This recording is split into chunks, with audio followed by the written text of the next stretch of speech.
Bonsoir et bienvenue dans les débats de la présidentielle, un débat de fond entre politiques autour d'un grand thème de société, un espace de dialogue, d'échange, de confrontation. Et aujourd'hui, nous parlerons de l'hôpital. Il y a quelques jours, 123 experts, parmi eux de grands professeurs de médecine, ont lancé un véritable cri d'alarme. Ils publient un manifeste pour une santé égalitaire, disent-ils, et solidaire. Et ils dénoncent une orientation libérale de notre système de santé. Alors, l'hôpital qui est en crise doit-il s'inscrire dans une logique de rentabilité, postes supprimés, infirmières débordées, des urgences qui explosent? Comment soigner l'hôpital? C'est ce que nous allons tout de suite demander à nos invités. Alors avec nous, Philippe Juvin, bonsoir. Bonsoir. Vous êtes chef du service des urgences à l'hôpital Beaujon, directement donc confronté à ces questions, et vous êtes secrétaire national de l'UMP. Avec vous et face à vous, plus exactement, Jean-Marie Le Guen, bonsoir. Bonsoir. Vous êtes médecin, vous êtes le spécialiste des questions de santé au Parti socialiste et vous publiez aux éditions du Moment Sauvons notre santé avant qu'il ne soit trop tard, et vous nous expliquerez quelles sont vos solutions. Alors pour vous interroger tous les deux, à mes côtés, Luc Bronner du Monde, que l'on salue, bonsoir Luc, Bonsoir. Et puis Gilles Leclerc de Public Sénat. Bonsoir Mathieu. Gilles. L'hôpital est donc en crise et ce qui frappe sans doute le plus les Français, c'est la situation aux urgences. Elles accueillent chaque année près de 15 millions de patients, c'est 2 fois plus qu'en 1990.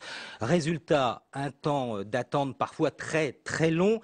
Et alors question Philippe Juvin, si je me rends chez vous à l'hôpital Beaujon, combien de temps je vais devoir attendre comme ça aux urgences? Avant de voir un médecin, vous allez probablement attendre environ une demi-heure. Il y a eu un classement d'un de vos confrères, un grand journal hebdomadaire, qui a fait un classement des services d'urgence. Il se trouve que le service que j'ai l'honneur de diriger a été classé premier ex aequo parmi beaucoup des services d'urgence, justement pour ces temps d'attente. En fait, comment avons-nous fait? Nous avons organisé le travail de telle manière que nous puissions répondre à des besoins nouveaux. Un des problèmes de l'hôpital, et je pense qu'on va y revenir, c'est qu'il y a une question de moyens, une question de répartition de ces moyens et une question d'organisation du travail. Alors, avant d'entrer dans le détail, vous avez cité ce temps d'attente. Une demi-heure, ça paraît peu, parce que vous, Jean-Marie Le Guen, dans votre livre, vous citez un tout autre temps. Vous dites que dans certains hôpitaux, il faut attendre jusqu'à 7 heures en moyenne. 7 heures en moyenne, ça paraît à peine croyable quand même. C'est malheureusement la réalité. Encore faut-il bien préciser que, heureusement, les cas les plus graves, ceux où le pronostic vital est engagé, dans la plupart des cas, les équipes médicales et paramédicales se mobilisent évidemment pour les personnes, pour les prendre en temps réel. Et c'est bien d'ailleurs parce que le problème des urgences est largement encombré, pour dire les choses, par des cas de niveaux très différents, tout simplement parce que la médecine de ville ne fait plus son rôle. La permanence des soins, le samedi, la nuit, le dimanche, pendant les vacances, la désorientation des personnes qui ont du mal à trouver même un médecin généraliste, les personnes âgées, notamment en perte d'autonomie, dont on ne sait plus quoi faire lorsque les familles et lorsque les soignants les prennent en ville et les amènent un jour aux urgences. Et là, c'est le drame parce que ces personnes n'ont rien à faire dans un service des urgences, évidemment. Elles y perdent leur santé, leur temps, elles sont choquées, elles sont désorientées. Et au-delà des chiffres que je cite, il y a des réalités humaines qui sont terribles. On sait que par exemple, aujourd'hui, les urgences accueillent parfois des personnes qui sont sans domicile. Et question de Luc Bronner. Philippe Juvin, on l'a vu cet été dans les hôpitaux parisiens avec un afflux important de familles qui se sont dirigées vers les urgences, faute de trouver des hébergements d'urgence. Plus d'une centaine de familles concernées pendant l'été. Face à ce genre de situation, est-ce que l'hôpital ne paye pas les carences d'autres services publics? Moi d'abord, je crois que l'hôpital est là pour accueillir tout le monde. Et le sempiternel débat sur la médecine de ville ne fait pas son travail. Et ce sont les urgences qui payent l'addition. Je le connais ce débat. Il n'est pas faux, c'est vrai que les médecins de ville sont moins organisés qu'ils ne l'étaient auparavant pour recevoir les urgences. La liste de garde de médecine de ville est plus complexe à faire qu'elle ne l'était auparavant. Donc c'est vrai qu'aux urgences, nous avons des patients aujourd'hui que nous n'avions pas il y a 10 ou 15 ou 20 ans. Mais moi je veux dire deux, trois choses. Premièrement, la tendance est lourde. C'est-à-dire qu'il n'y a jamais eu autant de médecins en France. Jamais eu autant de médecins. Et pourtant, en nombre. Et pourtant, le nombre de patients qui viennent aux urgences parce qu'ils ne trouvent pas un médecin libéral est de plus en plus important. Je parle de la nuit, je parle le week-end. Alors qu'est-ce qui se passe, Philippe Juvin? Les médecins ne veulent pas travailler le soir, ils ne veulent pas travailler le week-end. C'est pour ça quand même que beaucoup de gens vont aux urgences. Or, c'est pas véritablement fait pour ça. Parce qu'il y a 30 ans, moi j'ai fait la médecine il y a 30 ans, il y a 30 ans on nous expliquait qu'il fallait un numerus clausus dur et on limitait considérablement l'entrée des étudiants en deuxième année parce qu'il y allait avoir trop de médecins. Et on s'est aperçu il y a une petite dizaine d'années qu'on avait fait fausse route. Parce qu'en fait, ce qui est important, ce n'est pas le nombre de médecins. C'est leur répartition et le temps médical. On s'aperçoit que des médecins ne travaillent pas 100% de leur temps. Est-ce qu'on n'est pas face à un problème de désertification médicale, parfois dans certaines zones rurales, dans certains quartiers sensibles, ou sur certaines plages horaires où on voit que le service attendu par les patients n'est plus rendu aujourd'hui? Je voudrais répondre sur la question que vous avez posée très précisément. Elle est très illustrative. C'est-à-dire que cet été, et encore maintenant, des personnes et des familles, plus exactement, avec enfants, qui sont à la rue, point. Pas de maladie, rien, à la rue, ont été emmenés par le SAMU social à l'hôpital dans les urgences, et vous le savez très bien, puisque la collégiale des chefs de service des urgences de la séance publique l'a bien dénoncé. Plusieurs centaines de familles se sont retrouvées dans les locaux hospitaliers, ils n'avaient rien à y faire, simplement parce que le SAMU social ne savait pas où loger des enfants en bas âge et des familles qui les accompagnaient. Alors, est-ce que ce service des urgences, il faut le réformer, Jean-Marie Le Guen? Vous avez quelques idées que vous exprimez dans votre livre. Voilà, vous dites qu'il faut un service spécialisé d'urgence, si j'ai bien compris. Bien sûr. Ça existe déjà, ça s'appelle les urgences. Non, il y a tout un tas de parcours et surtout, il faut organiser sur le territoire la prise en charge de la permanence des soins. Et ceci n'existe pas. Il faut garantir un droit aux urgences opposables, c'est-à-dire que sur l'ensemble du territoire, parce que là nous parlons de Paris jusqu'à présent, et ce ne peut pas être que la réalité, vous aviez raison de poser le problème de la désertification. Cette désertification, elle traduit quoi? Les médecins, à l'heure actuelle, ne veulent plus fonctionner dans le modèle libéral traditionnel que défend encore cette majorité politique. Nous devons changer de modèle. Les gens ne veulent plus travailler de cette façon. Il y a eu par exemple des projets de maisons de santé avec une organisation des soins assez différente. Et qui sont là à compte-gouttes alors qu'il y a un besoin de changer complètement la territorialisation de notre offre de santé, c'est-à-dire qu'on ait des maisons de santé, que les gens veulent travailler de façon pluridisciplinaire. Ils veulent qu'il y ait plusieurs médecins pour se répartir le temps de travail.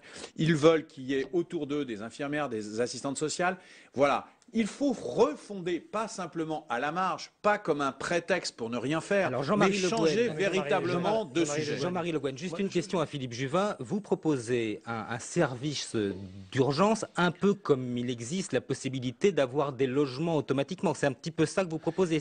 Quand vous parlez d'urgence opposable, dans tous les territoires, il soit garanti le fait, parce que c'est une des clés majeures de la restructuration hospitalière. On va demander son avis à Philippe Juvin sur cette question, s'il vous plaît, qu'on laisse parler Philippe Juvin tout petit peu, juste en un mot, que les patients soient garantis d'accès aux soins sur tous les territoires. Réponse de Philippe Juvin. Cette volonté planificatrice du Parti socialiste qui pense qu'en décidant à Paris de ce qui va se passer, on va y arriver. La réalité, quelle est-elle? 1% des Français, je ne parle pas de Paris, des Français sont à plus de 30 minutes, seulement 1% des Français sont à plus de 30 minutes d'un hôpital public. Il faut quand même avoir ce chiffre en tête pour relativiser le sujet. C'est comme quand tout à l'heure on disait il n'y a pas suffisamment de monde dans les hôpitaux. J'entends cette infirmière qui travaille depuis 30 ans et qui disait dans votre reportage j'avais plus de patients il y a 15 ans. C'est intéressant aussi de voir la réalité. Mais la technologie des soins n'est pas du tout la même. Le deuxième point, c'est que la loi HPST, qui a été tellement décriée, mais certes imparfaite comme toutes les lois, mais une loi extrêmement, le gouvernement est revenu en arrière. Extrêmement importante. Elle a été rejetée par le corps médical. Mais pas du tout. Le gouvernement a voté une loi qui organise le système de soins. Et qu'est-ce qu'il organisait, ce système? C'est qu'hier, les hôpitaux étaient autarciques. C'est-à-dire qu'ils travaillaient dans leur coin, ils ignoraient la médecine de ville. Ce qu'on est en train d'essayer d'organiser, c'est un parcours du patient. Parce que le patient, c'est le même quand il est dans le cabinet du médecin, qu'il arrive aux urgences et qu'il est ensuite hospitalisé dans l'hôpital ou en dehors de l'hôpital, maison de retraite par exemple. C'est le même patient. Et ce parcours, hier, personne ne l'organisait. C'est ça que nous avons fait avec cette loi. C'est imparfait. L'organisation, Philippe Juvin, de l'hôpital a été profondément modifiée ces dernières années. Et Nicolas Sarkozy, en 2009, en présentant sa réforme, souhaitait un patron, un seul pour l'hôpital, une sorte de big boss, on peut peut-être le dire comme ça. est-ce qu'on peut, Philippe Juvin, diriger l'hôpital comme une entreprise? Mais personne n'a jamais dit ça. C'est une caricature, pardonnez-moi, de l'opposition qui voit dans la droite, c'est pour vous, ça, dans la droite Oui, mais ça, les pas... méchants libéraux qui cherchent à faire de l'argent sur le dos du patient. Nous n'avons jamais dit qu'un hôpital devait être rentable. Il faut qu'il soit à l'équilibre, mais il ne doit pas être rentable. Ça ne veut rien dire. Tout le monde sait, Philippe Juvin, ça sert à rien. Il faut qu'il soit à l'équilibre, c'est tout. N'occupons pas le micro juste pour dire des choses qui ne correspondent pas à ce que ressentent 99% de la population. Les problèmes d'accès aux soins sont devenus la seconde priorité après l'emploi des Français. C'est ce que je suis en train d'expliquer. Deuxièmement, la quasi-totalité du corps médical hospitalier a refusé la loi HPST. Troisièmement, il l'a refusé pourquoi? Parce que le directeur qui était nommé et qui devait avoir tout pouvoir était un comptable. C'est la logique comptable, plus que libérale d'ailleurs, c'est la logique comptable qui domine aujourd'hui. Cette logique est antinomique, et c'est ce que viennent de dire l'appel dont vous citez de plusieurs centaines de praticiens hospitaliers de très grand renom, d'autres de moindre renom, mais qui mobilisent très largement la communauté hospitalière. Il y a même Riquel qui signe le livre. Ne soyez pas méprisants avec le fait qu'il y ait des gens qui se mobilisent pour dire que la santé est une priorité. Question commune à tous les deux. Dans l'organisation de l'hôpital, franchement, Jean-Marie Le Guen, est-ce que les 35 heures, l'installation des 35 heures, est-ce que c'était une bonne idée? Ça a été une catastrophe. Au moment où les 35 heures, la manière dont elles ont été faites, ça a été mal fait parce que ça a été fait de façon centralisée. Maintenant, si on veut... Quelqu'un ici autour de cette table veut dire que les infirmières, avec ce qu'elles font, ne doivent plus avoir de RTT et ne doivent pas travailler 35 heures, qu'ils en assument la responsabilité. Personne ne peut revenir sur cet acquis, même s'il a objectivement désorganisé les services pendant 2-3 ans. Donc vous n'y touchez pas, pour être clair. Vous n'y toucherez pas si jamais la gauche gagnait. Sûrement pas. S'il y a un endroit où je ne toucherai pas aux 35 heures, c'est bien à l'hôpital. Bon. Sachant qu'il y a eu des problèmes parce que nous n'avions pas en temps et en heure pourvu les postes de nouvelles infirmières qui devaient arriver pour faire la jonction. Et là, il y a eu effectivement un grand malaise, mais ce malaise est aujourd'hui largement comblé. Je vous rappelle que ça fait maintenant 12 ans que cette réforme a été mise en œuvre. Et donc la question est de savoir si certains ont l'intention de demander aux infirmières qui vous parlaient de leur souffrance au travail, de l'absence de sens de leur travail, parce que ce qui est plus grave que tout, c'est qu'elles ont l'impression que le sens de leur travail disparaît. Et enfin... Et c'est quoi la réponse que vous pourriez leur donner alors? Eh bien d'abord c'est le respect. C'est d'abord le fait que l'hôpital public doit être défendu et pas méprisé. C'est le fait qu'il doit avoir les moyens de se restructurer. Je suis contre l'immobilisme. La santé nécessite des réformes parce qu'il faut s'évoluer, il faut évoluer. Mais avec de l'espoir. Quelques secondes à Philippe Juvin pour pouvoir vous répondre. Donc vous avez la parole, Philippe Juvin, sur cette question d'organisation de l'hôpital. L'hôpital. Quand nous sommes arrivés aux affaires, il y a quelques années, l'hôpital était une organisation extrêmement performante, mais extrêmement cloisonnée. Je suis médecin hospitalier, je suis chef d'un service, je sais comment fonctionne l'hôpital. Dans l'hôpital, il y a de petits royaumes où des gens règnent parfaitement d'ailleurs, et souvent avec une excellente qualité, sur leur spécialité. Mais ils ne discutent avec personne. Et l'hôpital nécessite d'être décloisonné à l'intérieur de lui-même, mais aussi vis-à-vis des partenaires. Les médecins de ville de l'autre côté, d'un côté, les maisons de retraite de l'autre, le médico-social. Ce que nous avons fait, ce que nous sommes en train de faire, et la loi HPST qui a été votée portera ses fruits, conduit simplement à dire aux patients, il y a un continuum de prise en charge. Est-ce que cette loi améliore le sort des infirmières? Cette loi donne une qualité de travail plus facile dans la mesure où nous passons plus de temps auprès du patient. Elle est là la réalité des choses. C'est que moi je vois en tant qu'urgentiste le temps passé à chercher un lit pour le patient. Le problème des urgences, c'est pas tant le flux entrant dans les urgences, c'est le flux sortant. Comment on organise trouver une place pour les patients. Et la loi HPST ayant créé des pôles, l'idée c'est de faire en sorte qu'on trouve plus facilement un lit pour le patient. À ce stade du débat, alors avant de s'arrêter sur la logique de rentabilité qui ne doit pas gouverner l'hôpital, je vous propose d'abord un témoignage. C'est celui de Valérie Donzelli, c'est la réalisatrice de ce film très très fort, très émouvant. La guerre est déclarée et dans le film, elle raconte sa propre histoire, celle de son fils qui souffre d'un cancer. Elle raconte aussi à sa manière ce qu'est l'hôpital. Valérie Donzelli avec Julien Cerbonori. L'hôpital public incarne comme valeur principale l'égalité et la solidarité. C'est-à-dire qu'on est tous traités à la même enseigne, qu'on soit riche, qu'on soit pauvre. C'est un vrai rendez-vous citoyen. Oui. Avoir cette solution de ne pas pouvoir payer les soins, c'est quelque chose de formidable parce que ça enlève déjà cette épine du pied. C'est déjà une question qu'on ne se pose pas. Et d'ailleurs, avec Jérémy Hakeim, avec qui j'ai créé le scénario, qui joue avec moi, on se disait, c'est drôle parce que si les Américains devaient faire un remake du film, ils ne pourraient pas refaire ce film-là. C'est impossible. Et du coup, le film serait comment trouver l'argent pour guérir l'enfant. Déjà, la recette de l'hôpital, qu'est-ce que ça veut dire, quoi? Mais c'est pas son but, c'est pas d'être rentable, un hôpital.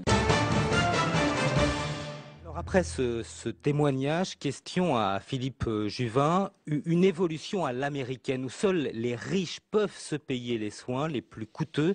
Est-ce que c'est possible? Est-ce que c'est souhaitable en France? Quel est votre avis là-dessus? Évidemment que non. Là, moi, je m'inscris en faux quand on dit que quelques-uns chercheraient à rendre l'hôpital rentable. Ce n'est pas ça du tout le sujet. Personne ne cherche à rendre l'hôpital rentable. Ça n'a pas de sens en réalité. Ce que nous souhaitons simplement, c'est de continuer à garantir aux Français que tous peuvent avoir, quelle que soit leur situation sociale, qu'ils aient un travail ou pas, ce qui n'est pas le cas aux États-Unis, accès aux mêmes soins. C'est ça qui est dit. C'est ça qui est dit dans le reportage qui vient d'être donné. C'est que nous avons la chance en France d'avoir un système hospitalier public qui donne l'excellence à tout le monde. L'hôpital, c'est le lieu de toutes les souffrances. C'est le lieu où, par opposition en réalité, par contiguïté, tous les humanismes se décrètent. Le but, ce n'est pas d'être rentable, mais quand même, non. il y a une loi qui est passée en 2004, et sur ce point, question de Luc Bronner. Depuis une dizaine d'années existe ce qu'on appelle techniquement une tarification à l'activité. Alors je suis désolé, on rentre dans une dimension assez complexe, mais qui conduit les hôpitaux à raisonner d'abord sous des logiques comptables. Est-ce que pour vous, Monsieur Le Guen, c'est un des points sur lesquels il faudrait revenir si la gauche devait prendre le pouvoir en 2012 ?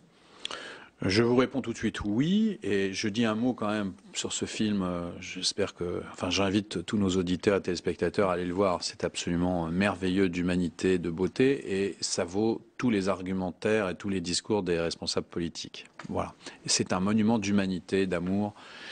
C'est extraordinaire.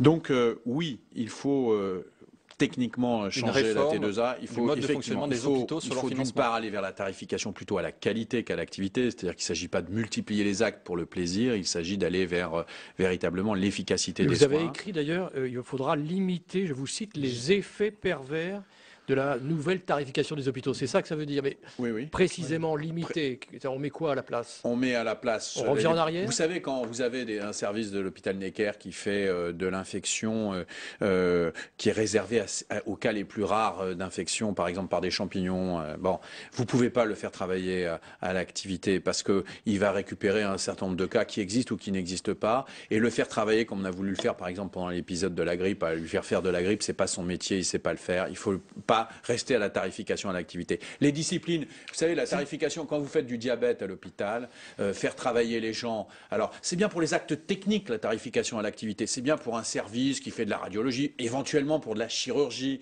vous demandez à ce qu'on fasse le plus d'actes de qualité, il faudrait vérifier la qualité et l'opportunité, parce que malheureusement nous sommes dans un système où, on ne le dit pas trop souvent, mais je le dis et je n'ai pas peur de le dire, il y a des actes inutiles qui sont faits. Alors, par exemple, Jean-Marie Le Guen, dans votre livre, vous citez un certain nombre d'exemples, et moi j'aimerais savoir si c'est exact, et aussi avoir le sentiment là-dessus de Philippe Juvin. Vous nous expliquez que, par exemple, il y a un abus, c'est les entrées et les sorties des malades. Comme 3 séjours de 4 jours rapportent plus à l'hôpital qu'un séjour de 12 jours en continu, et bien comme ça, il y aurait une espèce de jeu artificiel entre entrée et sortie pour faire gagner de l'argent à l'hôpital. Alors, question à tous les deux, est-ce que ça, c'est vrai? Philippe Juvin. Alors c'est vrai, bien sûr, le système est aussi plein d'abus, et de toute façon, le financement des hôpitaux, il n'y a pas de système idéal. C'est vrai qu'on a créé ce système de tarification à l'activité. En gros, l'hôpital est payé pour ce qu'il fait, pour l'acte qu'il fait. Auparavant, qu'est-ce qu'il y avait? On n'est plus dans une logique de subvention. Oui, auparavant, qu'est-ce qu'il y avait? Auparavant, l'hôpital recevait de l'argent en fonction du temps que le patient passait à l'hôpital. En gros, plus vous passiez de temps à l'hôpital, même si ce n'était pas justifié, plus vous gagnez d'argent, ce qui était aussi absurde. Il y avait un budget global, Ce qui était aussi absurde. Et avant, il y avait un budget global où d'année en année, on vous reconduisait votre budget. Donc, si vous étiez bon une année, vous le gardiez définitivement. Si vous deveniez mauvais, vous restiez. C'était absurde avant. On a le sentiment quand même que c'est un peu absurde aussi aujourd'hui à vous entendre. En réalité, non. Le financement actuel est plutôt intelligent puisqu'il paye l'hôpital pour ce qu'il fait. Simplement, on voit les abus. Tout système génère ses abus. Ces abus, c'est quoi? C'est d'abord un système plutôt inflationniste. Vous allez aller chercher l'acte. On multiplie les actes. Les actes qui rapportent de l'argent, ça c'est le premier problème. D'où deuxièmement, inutiles. les actes intellectuels ne sont pas suffisamment payés. Je pense particulièrement à la psychiatrie. Par essence, l'acte intellectuel est peu payé. C'est un système qui paye assez bien et correctement, on va dire, les actes techniques. Mais donc vous seriez d'accord tous les deux pour dire hôpital, pas de rentabilité, c'est pas l'objectif. En revanche, est-ce que vous seriez d'accord tous les deux pour dire, au fond, pas de déficit non plus? Toute la loi qui soit. Permettez, on peut gérer bien un hôpital quand même. Le débat, il a été simple sur la loi HPST concernant l'hôpital. Faut-il une logique comptable? Vous voyez, je n'ai pas dit une logique de rentabilité, je ne vais même pas jusque-là. Une logique comptable ou une logique de projet médical. Pardonnez-moi, mais on a abandonné la logique du projet médical au profit de la logique comptable. Et la tarification à l'activité, c'est non seulement un système technique qui est assez vicieux et qui ne marche pas bien, notamment pour les disciplines les plus intellectuelles, les plus humaines, alors qu'il est plutôt profilé pour les disciplines techniques, mais c'est surtout une machine à diminuer le budget de l'hôpital. Et ce que nous connaissons, c'est en fait une pénurie de moyens donnés à l'hôpital, notamment. Il faut que je réponde à ça, parce que l'objectif, c'est de casser de l'emploi. Casser de l'emploi. Si vous parlez tous les deux en même temps, on ne vous entend plus et surtout, on ne vous comprend plus. Alors, question à vous deux et d'abord à vous, Philippe Juvin. Est-il exact qu'il y ait à ce point des suppressions d'effectifs ? On parle par exemple de 10 000 suppressions d'effectifs en 2009. C'est, je crois, ce qu'a souligné un rapport officiel. Alors, question plus précise. Est-ce qu'à l'hôpital, oui ou non, s'applique le principe du non-remplacement d'un fonctionnaire sur deux? Ça, c'est une vraie interrogation pour les personnels hospitaliers, mais aussi pour tous les Français. La première chose, c'est, et personne ne le dit, depuis 10 ans à l'hôpital, on a augmenté d'une manière considérable le nombre d'agents qui y travaillent. Par exemple, on considère qu'il y a environ 25% d'infirmières de plus aujourd'hui qu'il y a 10 ans. Premier point. Deuxième point. Pour répondre à votre question de l'hôpital doit-il être rentable? La réponse est bien sûr non. Doit-il être à l'équilibre? Évidemment. Et cette T2A, vous dites on peut bien gérer un hôpital, c'est pas choquant. Mais même, je vais vous donner une preuve. Vous êtes d'accord aussi cette avec ça? T2A, tant décriée, qu'est-ce qu'elle nous a permis? T2A, tarification à l'activité. Oui, pardon, cette tarification à l'activité, vous avez raison. Qui faisait cette utile précision. Absolument. Il y a des gens qui suivent, c'est bien. Cette tarification à l'activité, elle nous a permis quoi? Elle est tant décriée. Elle nous a permis de faire en sorte qu'aujourd'hui, près de 60% des hôpitaux publics en France sont à l'équilibre. Nous avons ici à Paris un grossissement de l'assistance publique qui est en déficit, un déficit important. Il y a d'autres raisons. Millions d'euros Il y a d'autres raisons. Est-ce que vous savez que 65% des hôpitaux publics aujourd'hui sont à l'équilibre? Non, mais n'essayons pas de raconter des histoires. Savez-vous que 10 milliards d'euros depuis 4 ans a été mis dans la construction de nouveaux hôpitaux? C'est ça aussi l'hôpital public. L'hôpital d'Annecy, par exemple, est un hôpital extrêmement moderne qui a été livré en 2008. L'hôpital Thonon, puisque vous connaissez bien l'assistance publique, on vient de livrer ce bâtiment de la recherche qui est parmi les plus modernes. L'hôpital public, Jean-Marie Le Guen, avant de vous laisser la parole, et de vous laisser répondre, moi j'aimerais juste vous reposer une fois la question. Est-ce qu'à l'hôpital s'applique ou non la règle du non-remplacement d'un fonctionnaire sur deux, oui ou non? Mais non, bien sûr que non. Regardez les chiffres, puisque depuis 10 ans, on a augmenté de 25% le nombre d'infirmières. Alors, Jean-Marie Le Guen, votre sentiment là-dessus? Écoutez, depuis 10 ans, le problème n'est pas là, c'est ce qui se passe depuis 5 ans. C'est-à-dire depuis que M. Sarkozy est au pouvoir et qu'il a décidé, lui, de s'attaquer violemment à l'hôpital. Et là, il y a une diminution très importante. Alors on nous dit... Est-ce vrai que le nombre d'infirmières a augmenté depuis 10 ans, Jean-Marie? Mais ce n'est pas exact. Si, à la nuance vraie qui est celle des 35 heures dont vous avez suffisamment exigé de la... Est-ce vrai, oui ou non? C'est simple comme question. Mais attendez, la question est de savoir si depuis 5 ans, c'est ça la question, est-ce que vous diminuez chaque année depuis 5 ans le nombre d'infirmières? La réponse est oui. Mais non, le nombre d'infirmières est supérieur aujourd'hui qu'il y a 5 ans. Aujourd'hui, des hôpitaux, notamment les CHU, c'est-à-dire les hôpitaux là où doit se faire l'essentiel des soins de haut niveau. Eh bien, ces hôpitaux, eux, sont en déficit. Le déficit pour cette année va passer de 400 millions d'euros à 1 milliard d'euros. Vous vous targuez de parler d'investissement quand on demande On ne donne pas de l'argent aux hôpitaux. C'est un mensonge. 10 milliards. C'est un mensonge. Ce que vous faites, c'est que vous laissez les hôpitaux s'endetter et vous diminuez leur capacité d'autofinancement, si j'ose rentrer dans des détails techniques et comptables, qui font que ces hôpitaux sont exsangues et qu'ils sont obligés de diminuer la masse du personnel pour pouvoir se payer les investissements. Voilà la réalité. Ne dites pas que vous avez donné de l'argent pour investir, vous avez étranglé la gestion hospitalière. Jean-Marie Le Guen et Philippe Juvin, question de Luc Bronner sur cette question probablement de la rentabilité. Monsieur Le Guen, dans votre livre, vous avez une position assez courageuse sur les 35 heures, où vous reconnaissez que, même si c'est une réforme qui vient de votre camp politique, elle a eu des effets assez catastrophiques dans l'organisation de l'hôpital. Curieusement, vous écrivez aussi que le trou de la Sécu n'existe pas et qu'il s'agit d'une invention. J'avais cru comprendre qu'on était autour de 11 milliards d'euros de déficit en 2011. Vous avez raison, d'un point de vue comptable, vous avez parfaitement raison.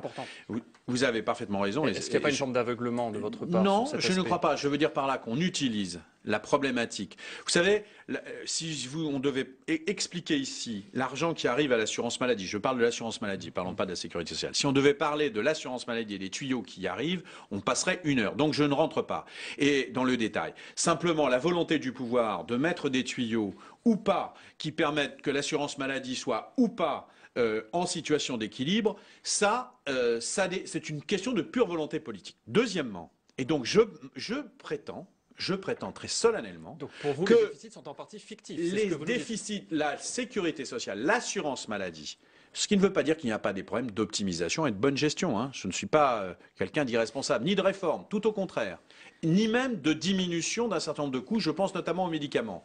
Je dis simplement que tout a été fait pour installer l'idée dans l'esprit des Français qu'il fallait que la sécurité sociale soit déficitaire pour justifier, eh bien quoi, les déremboursements, les taxations sur la maladie comme vous venez de le faire sur les mutuelles. 1 milliard d'euros vont être payés par les cotisations des assurés au nom du déficit de la sécurité sociale. Je ne dis pas que les Français n'auront pas d'efforts supplémentaires à faire. Donc ça veut dire plan qu'on ne sanctuarise pas l'hôpital ou l'assurance maladie par rapport à la crise économique que nous vivons aujourd'hui. On laisse au fil de l'eau, pour ne pas dire la tête sous l'eau, à la santé, à l'assurance maladie, parce que qui veut noyer son chien, eh bien, lui met la tête sous l'eau. Voilà la réalité. Car derrière, la réalité, c'est qu'il nous reste, Jean-Marie Le Guen, quelques minutes, et je vous demande de terminer sur cette partie-là, parce qu'on va passer à la dernière partie de ce débat.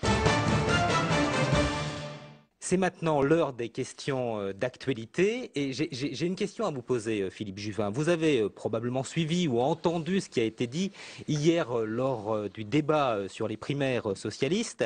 Il a été question, et question d'ailleurs à tous les deux, de la dépénalisation ou de la légalisation du cannabis. Alors sur ce point, Philippe Juvin, qu'est-ce que vous nous dites? D'abord, je remarque que lors du débat des socialistes, premier débat primaire, personne n'a parlé de santé.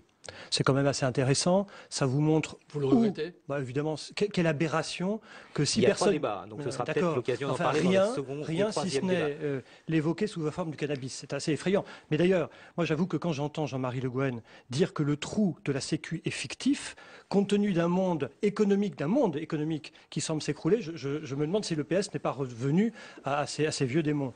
Alors sur le cannabis, la position est très simple. Tous les pays qui ont légalisé le cannabis se demandent aujourd'hui s'ils n'ont pas fait une erreur. Donc c'est non à la légalisation, non à la dépénalisation. Et de votre côté, Jean-Marie Le Guen, quelle est votre position? On sait qu'au Parti socialiste, il y a plusieurs positions. Hein. Bien sûr, mais en tout cas, moi je suis contre la dépénalisation, mais après avoir dit quand même une chose fondamentale, c'est que la politique de la guerre à la drogue, telle qu'elle est menée depuis 30 ans en Occident, est un échec monstrueux. À la fois dans notre pays, le nôtre, en termes de santé publique. C'est un échec monstrueux en termes de sécurité publique. C'est un échec. Solution, alors, parce que si on constate l'échec de la guerre contre la drogue, si j'avais une solution sur laquelle je pouvais appuyer d'une seule fois, je le dirais volontiers et ça serait merveilleux. Non, je crois sincèrement qu'il faut effectivement aller vers des pratiques où on change de paradigme. C'est-à-dire que la lutte contre la toxicomanie est menée dans notre pays et dans la plupart des pays occidentaux par les services de répression pénale. Je propose que ce soit la santé publique, que ce soit la réflexion de la santé publique qui mène la direction de ces politiques de lutte contre les toxicomanies. Une fois qu'on aura fait ça, on regardera... C'est-à-dire que c'est aux médecins de mettre les gens en prison, etc. etc. Qu'est-ce que ça veut dire? Pardonnez-moi, je ne comprends rien de ce que vous voulez dire. Je vous en prie, les addictions, c'est une maladie, c'est quand même pas simplement un délit pénal. On ne peut pas être médecin et oublier cette dimension. Mais personne ne propose que le trafic de drogue, personne, écoutez, ne tombons pas dans la démagogie, personne ne propose que le trafic de drogue ne soit pas réprimé. La question est de savoir quelle attitude on a globalement vis-à-vis de la toxicomanie, j'allais dire des toxicomanies. Est-ce que c'est un problème de santé publique ou un problème de répression? Ça fait 30 ans que vous mettez rien du tout. Vous mettez les gens en prison et les trafics augmentent et les Français qui fument aujourd'hui du cannabis, c'est 500 000. Nous sommes le pays où, avec votre politique, nous avons le plus haut niveau. Nous avons le plus haut niveau. Mais vous pouvez faire du muscle. On peut faire toutes les déclarations militaires. Qu'est-ce que vous pensez de la proposition?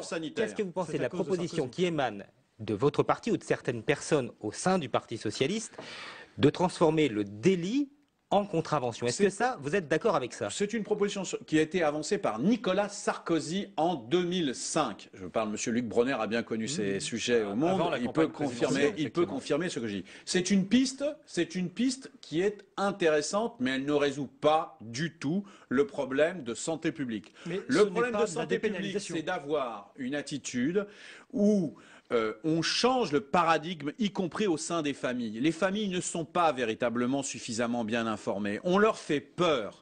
La seule chose qui marche dans ce pays, c'est d'essayer de faire peur. Alors que la drogue, malheureusement, et en tout cas le cannabis, il est partout autour de nous. Voilà la réalité qu'il faut dire aux familles. Et il faut donc apprendre et aux enfants et aux familles à se défendre dans un environnement où de toute façon, elles seront confrontées à cela. Il n'y a pas de mur entre la drogue et la société. Il y a à avoir une politique d'éducation et de santé publique. Une question de Philippe Juvin, j'imagine que l'un et l'autre, vous avez regardé ce débat primaire. Première question à vous, député UMP. Est-ce qu'au fond, vous vous êtes pas dit, finalement, ces primaires, c'est pas forcément une si mauvaise idée que ça? Est-ce que vous vous dites pas, finalement, en 2017, on pourrait peut-être s'y mettre, nous aussi, à droite? Mais vous trouvez qu'il y a eu des choses intéressantes, des idées nouvelles qui ont été abordées? Est-ce que c'est une idée ringarde ou moderne, finalement, quand vous avez regardé ce débat hier soir? Mais nous avons fait des primaires quand il s'est agi de désigner notre candidat à la présidentielle lors de la dernière élection. Donc nous l'avons déjà fait. Là, il se trouve qu'étant parti majoritaire, nous avons le président sortant avec nous. Mais l'émission d'hier a été une émission qui n'était pas un débat. Vous dites le débat. Il n'y a pas eu de débat entre les candidats. Il y a eu une série de monologues entendus de gens qui ne voulaient pas se vexer. Alors de temps en temps, Madame Aubry sur la dépénalisation, qui a bien évité de rappeler que M. Hollande avait demandé à embaucher 60 000 ou 70 000 professeurs. On ne sait pas comment ça va être payé. Bref, aucune question ne fâchait. Et c'est ça, voyez-vous, qui est très choquant. En réalité, on est dans une sorte de caricature de la politique parce qu'on entend les gens ronronner et s'écouter entre gens de bonne volonté. Le temps d'une dernière question d'actualité posée par Luc Bronner. Monsieur Le Guen, Dominique Strauss-Kahn doit normalement s'exprimer à la télévision dimanche soir. Arnaud Montebourg lui demande de procéder à des excuses en direction du Parti socialiste. Quelle est votre position sur le sujet? Question complémentaire, est-ce que vous savez ce qu'il va dire et est-ce que vous l'avez vu depuis son retour à Paris? Je n'ai pas de commentaire à faire là-dessus. Est-ce que Dominique Strauss-Kahn souhaite s'expliquer? Je pense que les Français attendent effectivement des explications. Ils attendent aussi, je le crois, des explications sur la manière dont ils voient la situation économique et financière, dans la mesure où son avis est, je pense, assez éclairé et potentiellement intéresse les Français. Voilà, moi je ne suis pas comminatoire et je pense que il faut d'abord reconnaître que Dominique Strauss-Kahn a connu une situation quand même tout à fait dramatique pour lui-même, que ça a eu des conséquences évidemment sur les Français qui ont été assez bouleversés. Vous avez regretté son absence au débat hier? C'est à lui de trouver les mots qui expliqueront la manière dont il a vécu et ce qu'il ressent dans la situation. Vous avez regretté son absence hier soir au débat? Non, parce que c'est la vie et qu'il s'est mis en dehors de la compétition. Il a été mis en dehors de la compétition des primaires et de l'élection présidentielle. C'est un fait. La vie passe. Il y a des primaires, il y a une organisation, il y a des valeurs, il y a des idées qui sont portées par un collectif. Il y avait un beau débat hier qui fait quand même, je crois, Merci honneur Jean-Marie Le aux Guen. formations démocratiques. Merci beaucoup. Deux Philippe choses, Juvin. oui, Une seconde. Premièrement, nous serons tous contents d'entendre la version de Strauss-Kahn que personne ne connaît aujourd'hui. Et deuxièmement, la vérité, c'est que cette affaire, quelle que soit la réalité des choses, a fait beaucoup de mal à la France. Voilà, eh bien écoutez, ce sera le mot de la fin. Merci à nos deux débatteurs.